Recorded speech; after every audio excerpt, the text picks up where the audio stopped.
صوته غير مسموع، راتبه غير مرفوع، بكل الأبواب مدفوع. فمن يكون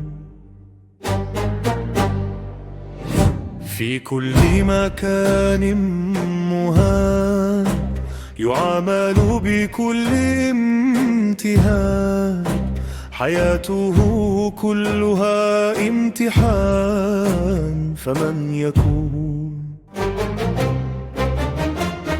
يرفع الناس بعلمه، يحتويهم بحلمه، والكل يسارع في ابوابه.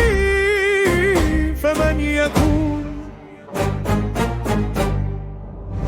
يتكلم حتى يموت، يموت في سكوت، ويوم يموت فهل فوت. فمن يكون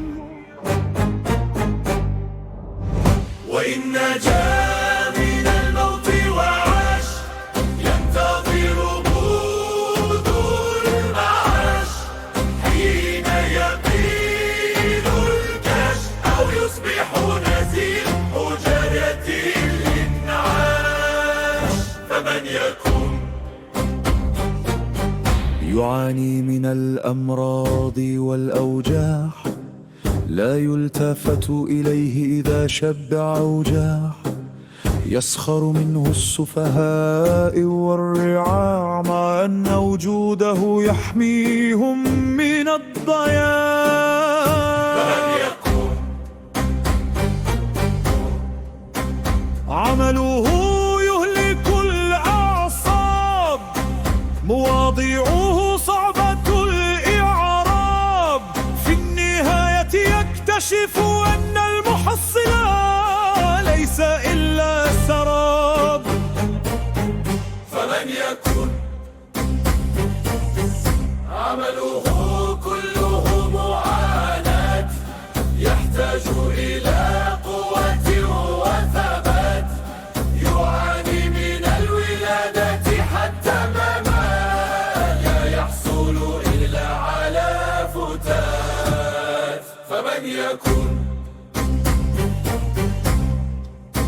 ينير الطريق كالسراج، كتب عليه الدوشة والإزعاج، وكتب عليه أن يعيش عمره محتاج، بضاعته ليس لها رواج.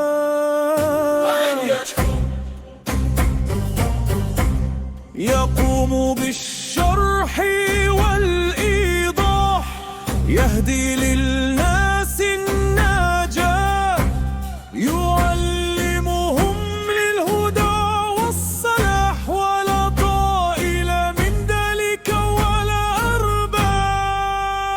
فمن يكون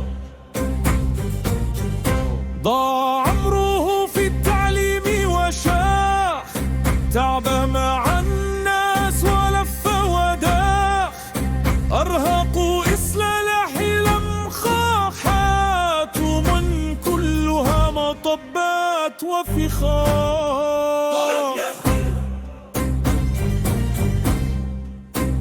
علم البنات والأولاد طرق محاربة الفساد، وتزكية النفس من الغل والأحقاد، وعلمهم كيف يكون الاجتهاد. وعلم الاعتبار والسرار، تعليمه يكشل على المحجار، ليس له في بلده عنصار، تعلم له نبي في مجتمع كفار. فمن يكون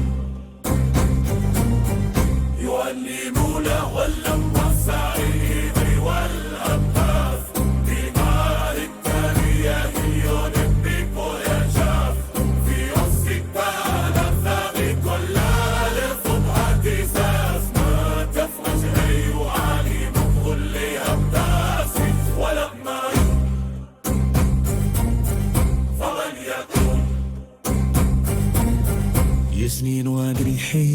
ولا التماس، داليا يوالي من شرار الناس. كر عمره في الدراسة والاختصاص، خدم الأسد وانتهى الإخماس.